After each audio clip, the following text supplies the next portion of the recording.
Good evening.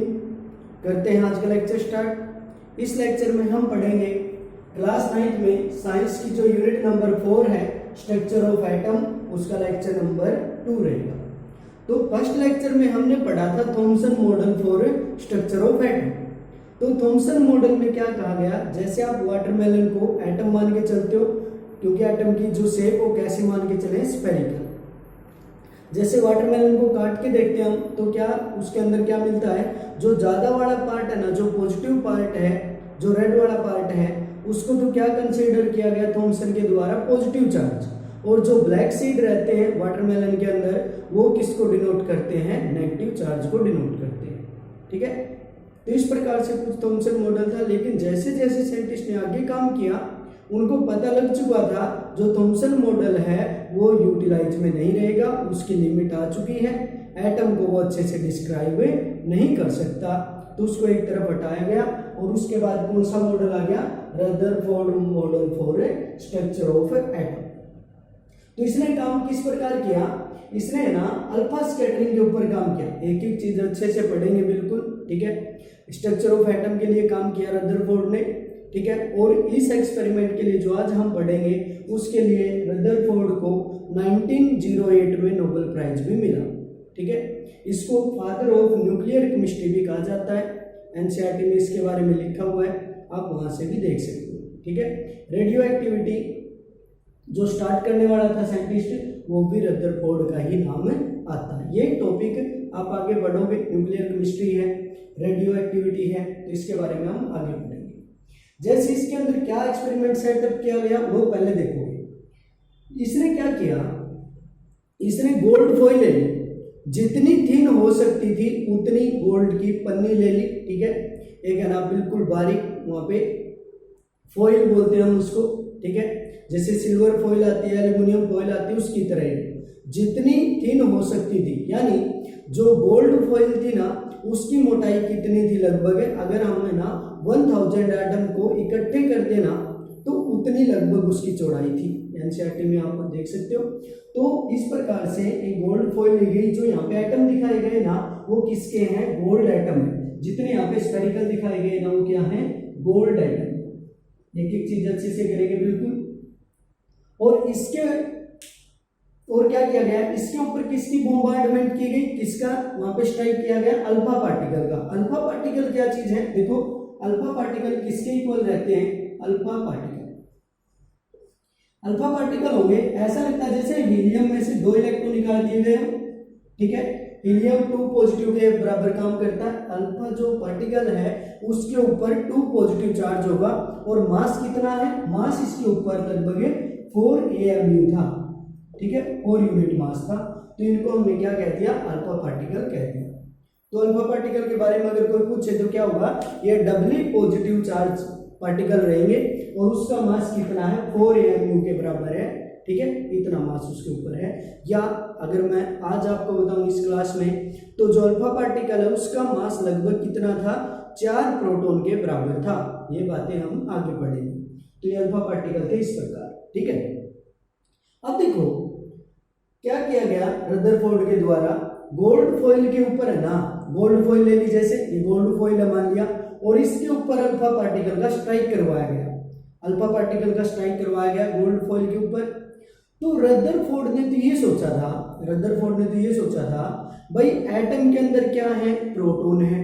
और जैसा Thompson ने बताया था वही बातें दिमाग में चल रही थी, भाई जो पॉजिटिव चार्ज है वो बिखरा हुआ है, वो बिखरा हुआ है, जैसा थॉमसन ने बताया था। तो रदरफोर्ड ने क्या सोचा था, भाई जैसे मैं गोल्ड फॉइल के ऊपर पॉजिटिव चार्ज वाले पार्टिकल का हमला करवाऊंगा, स्ट्राइक करवाऊंगा, तो क्या होने वाला है, जो एटम के ऊपर पॉजिटिव चार्ज बिखरा होगा ना, वो क्या करेगा, अल्फा पार्टिकल को स्कैटर करेगा, स्कैटर करेगा, या ना उसको क्या करेगा, रिपेल करेगा, क्योंकि जो सेम चार्ज रहते हैं वो रिपेल करते हैं। जैसे रदरफोर्ड ने सोचा था गोल्ड फॉइल के ऊपर क्या मिलेगा, मुझे पॉजिटिव चार्ज मिलेगा, जैसा थॉमसन ने कहा था। तो अल्फा पार्टिकल के ऊपर भी कैसा चार्ज है, पॉजिटिव चार्ज। तो पॉजिटिव और पॉजिटिव चार्ज एक दूसरे को क्या करेंगे, रिपेल करेंगे। ऐसा ये सोच के चला था, भाई ऐसा हो सकता है। तो कैसा यहाँ पे सेटअप किया गया समझ सकते हो। एक बार पहले उसने गोल्ड फॉइल ली, ठीक है, बिल्कुल जितनी बारीक हो सकती उतनी गोल्ड फॉइल ली और है ना उसके ऊपर अल्फा पार्टिकल का अटैक करवा दिया गया। इस प्रकार का एक्सपेरिमेंट सेटअप था, ठीक है। लेकिन क्या हुआ फिर जब ये एक्सपेरिमेंट करवाया गया, ठीक है, लाखों करोड़ों अल्फा पार्टिकल को गोल्ड फॉइल के ऊपर स्ट्राइक करवाया गया, ठीक है। इसके आगे क्या ना फ्लोरोसेंट स्क्रीन भी लगा दी गई। ये बातें आप आगे चल करके पढ़ोगे। फ्लोरोसेंट स्क्रीन जो चमकती है, ठीक है, फ्लोरोसेंट स्क्रीन भी लगा दी। जैसे फ्लोरोसेंट स्क्रीन क्या होगी, अगर उसके ऊपर हम किसी चीज का स्ट्राइक करवाए ना तो चमकने लगती है, ठीक है, ऐसी कुछ स्क्रीन रहती है। तो देखो यहाँ पे क्या हुआ, जैसे अल्फा पार्टिकल का यहाँ पे स्ट्राइक करवा गया है तो क्या क्या ऑब्जर्वेशन रदरफोर्ड को मिली, एक एक बात अच्छे से समझ रही भाई, बिल्कुल। तो यहाँ पे क्या होगा, अल्फा पार्टिकल है ना ज्यादातर सीधे ही निकल गए।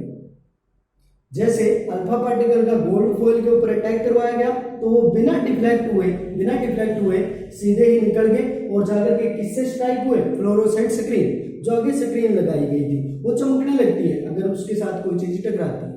तो जो मैक्सिमम अल्फा पार्टिकल थे ना, ठीक है, लगभग 99% के इससे भी ज्यादा, वो अल्फा पार्टिकल सीधे ही गोल्ड फॉइल से निकले और बिना डिफ्लेक्ट हुए आगे चले गए, ठीक है। एक एक चीज अच्छे से करना बिल्कुल। कुछ अल्फा पार्टिकल थे जैसे ही टकराए गोल्ड फॉइल के साथ टकराए और है ना थोड़े से एंगल से स्कैटर हो गए, थोड़े से एंगल से स्ट्राइक किया और है ना स्कैटर हो गए। जैसे कि इस प्रकार, मान लीजिए ये अल्फा पार्टिकल है, ये गोल्ड फॉइल है, जैसे सीधे आए और इससे जैसे टकराए ना तो स्कैटर हो गए, थोड़े से एंगल से स्कैटर हो गए इस प्रकार, ठीक है, डिफ्लेक्ट हो गए थोड़े एंगल से। और लगभग 12,000 अल्फा पार्टिकल में से एक पार्टिकल, समझना भाई, लगभग है ना 12,000 अल्फा पार्टिकल अगर बोम्बार्ड करवाए जाए, स्ट्राइक करवाए जाए, उनमें से एक सिंगल अल्फा पार्टिकल क्या हुआ, समझो बात को। अब क्या होगा, जैसे अल्फा पार्टिकल गया किसी चीज से टकराया और उसी एंगल से वापस आ गया, तो क्या क्या ऑब्जर्वेशन मिली, देखो शाबाश। मोस्ट ऑफ अल्फा पार्टिकल क्या हुए भाई, सीधे ही निकल गए विदाउट एनी स्कैटरिंग, ठीक है। Most of alpha particle passed by any deflection, कोई डिफ्लेक्शन नहीं हुआ और सीधे ही निकल गए, ठीक है।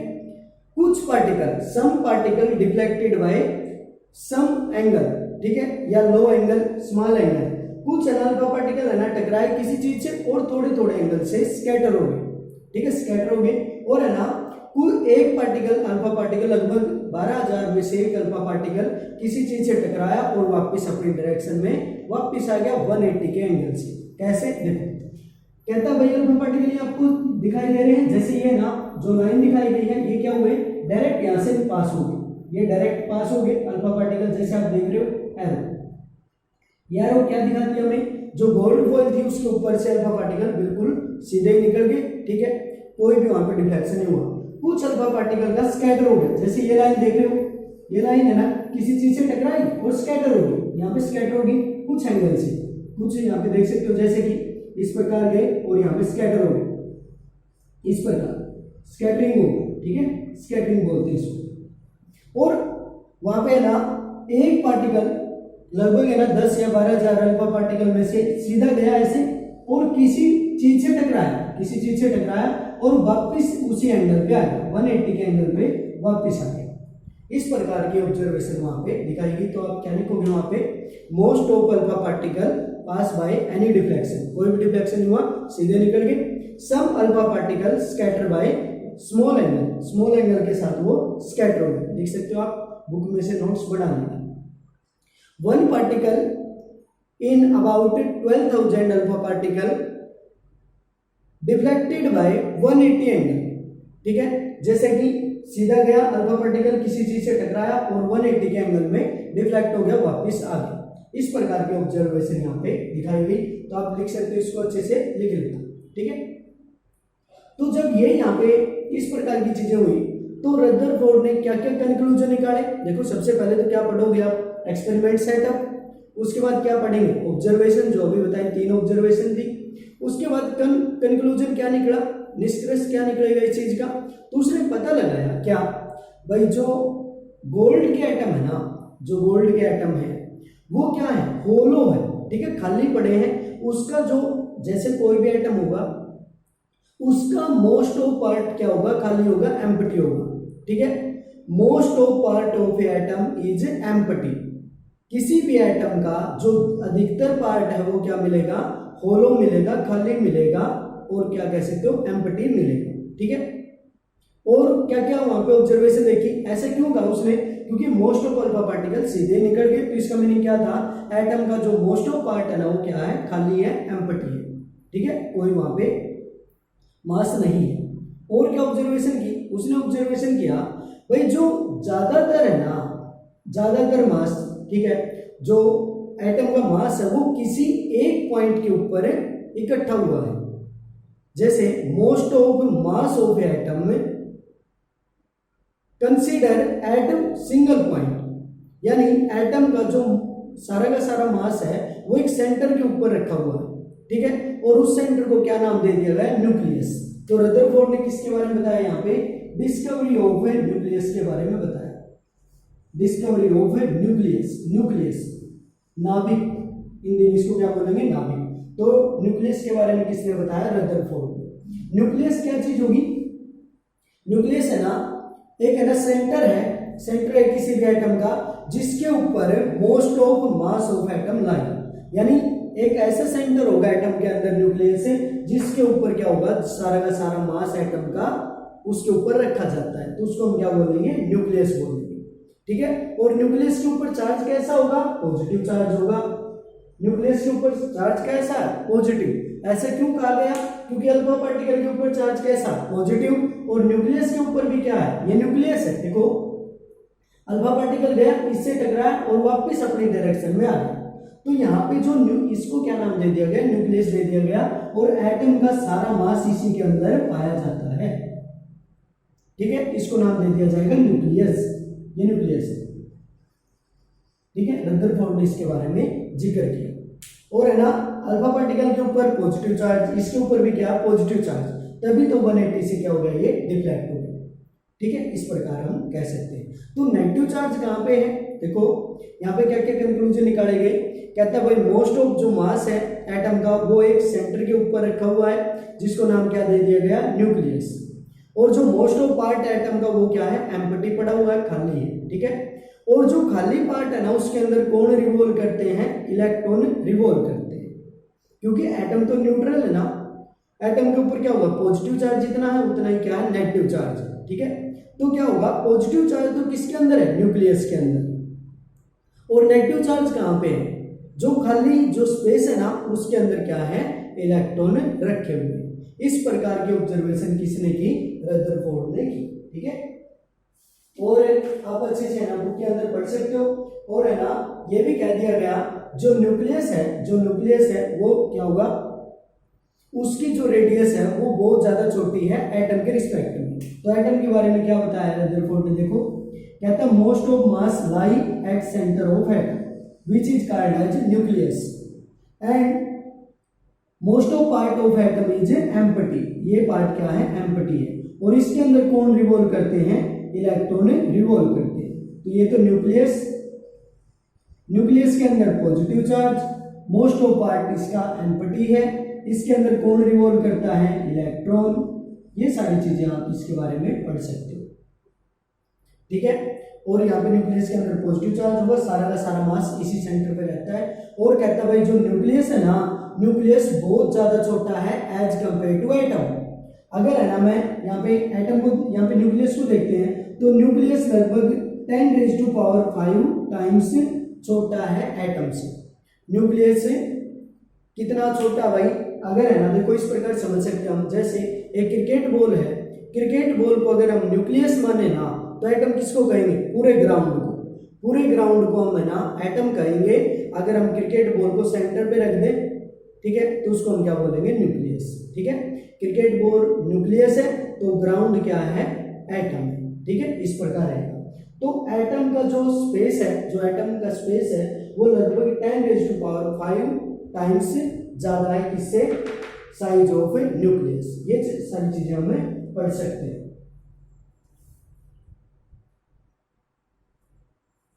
तो इसको अच्छे से आप एक बार पढ़ लेना, ये रदरफोर्ड का मॉडल था। और उसके बाद लिमिटेशन क्या रही रदरफोर्ड मॉडल की, लिमिटेशन क्या रही वो भी एक बार देख लेते हैं। और जो रदरफोर्ड मॉडल की लिमिटेशन थी वो थी स्टेबिलिटी ऑफ एटम। ठीक है, तो हम क्या लिखेंगे, this experiment does not explain stability of atom, stability of atom। इस एक्सपेरिमेंट में रदरफोर्ड ने स्टेबिलिटी ऑफ एटम के बारे में नहीं बता पाया। यहाँ पे आकर के ये क्या हो गया, लिमिट होगी इसकी, ठीक है, लिमिटेशन आ गई, ड्रॉबैक है। किस प्रकार, देखो इसने क्या कहा, कहता भाई ये ना न्यूक्लियस है एटम का, मान लिया ये एटम है, इस प्रकार एटम का स्पेस इतना है और इसके सेंटर में क्या है न्यूक्लियस, जिसके अंदर सारा का सारा मास रखा जाता है यहाँ पे। और यहाँ पे जो होलो पार्ट है, जो एम्प्टी पार्ट है, उसके अंदर कौन रिवॉल्व करता है, इलेक्ट्रॉन, उसके अंदर कौन रिवॉल्व करेगा, इलेक्ट्रॉन। इस प्रकार तो क्या हुआ, अगर यहाँ पे इलेक्ट्रॉन है ना रिवॉल्व करते हैं, इलेक्ट्रॉन क्या करेंगे, रिवॉल्व करेंगे। इलेक्ट्रॉन अगर रिवॉल्व करते हैं तो एक बात आपने फिजिक्स में समझी भी होगी, अगर कोई चीज है ना मूव करती है, मोशन में है, तो उसकी कुछ ना कुछ एक्सीलरेशन भी होगी। अगर एक्सीलरेशन होगी ना, स्पीड होगी उसकी, एक्सीलरेशन होगी, तो वो क्या करेगा, एनर्जी भी लॉस करेगा, ये बात तो मानते हो ना। कोई चीज अगर मोशन में है तो वो क्या करेगा, एनर्जी का लॉस करेगा। ठीक है, इलेक्ट्रॉन है एक्सीलरेशन में है तो ये क्या करेगा, यहाँ पे एनर्जी को लॉस करेगा। और जैसे जैसे एनर्जी को लॉस करेगा तो लॉस करते करते इसका क्या हो जाएगा, जो पाथ है वो छोटा होता जाएगा, पाथ क्या होगा, छोटा होता जाएगा। और एट ए टाइम, किसी टाइम के ऊपर क्या करेगा, जो इलेक्ट्रॉन है वो किससे स्ट्राइक करवा जाएगा, न्यूक्लियस से। और इस प्रकार क्या हो जाएगा, जो एटम है वो डिस्ट्रॉय हो जाएगा। बट ऐसा बिल्कुल भी नहीं है भाई, एटम है वो ग्रेट स्टेबिलिटी, एटम की बहुत जबरदस्त स्टेबिलिटी रहती है। लेकिन अगर रदरफोर्ड मॉडल की बात करें ना, तो ये क्या नहीं बता पाया, यहाँ पे इलेक्ट्रॉन के पाथ को डिस्क्राइब नहीं कर पाया। इसने क्या कह दिया भाई, इलेक्ट्रॉन रिवॉल्व करता है एम्प्टी स्पेस में, अगर वो रिवॉल्व करता है तो उसकी एक्सीलरेशन होगी, तो देखो अगर इलेक्ट्रॉन रिवॉल्व करता है, अगर इलेक्ट्रॉन रिवॉल्व करेगा तो क्या होगा, उसकी कुछ ना कुछ एक्सीलरेशन भी होगी। ठीक है, एक्सीलरेशन भी होगी उसकी, एक्सीलरेशन होगी ना तो एनर्जी को लॉस करेगा। ठीक है, लॉस एनर्जी। ठीक है, और फिर क्या होगा, एट ए टाइम कभी भी किसी टाइम पे इलेक्ट्रॉन स्ट्राइक विद न्यूक्लियस। ये सारी चीजें आप किताब में से लिख सकते हो, ये सारी चीजें आप किताब में से लिख लेना। ठीक है, तो यहाँ पे क्या होगा, अगर न्यूक्लियस से इलेक्ट्रॉन स्ट्राइक करवा जाएगा तो उस केस में जो एटम है वो डिस्ट्रॉय हो जाएगा, उसकी स्टेबिलिटी नहीं रहेगी। तो that's all about Rutherford model. आप बुक में से अच्छे से पढ़ना, अगर कोई भी क्वेरी हो तो पूछ लेना। Okay, thank you.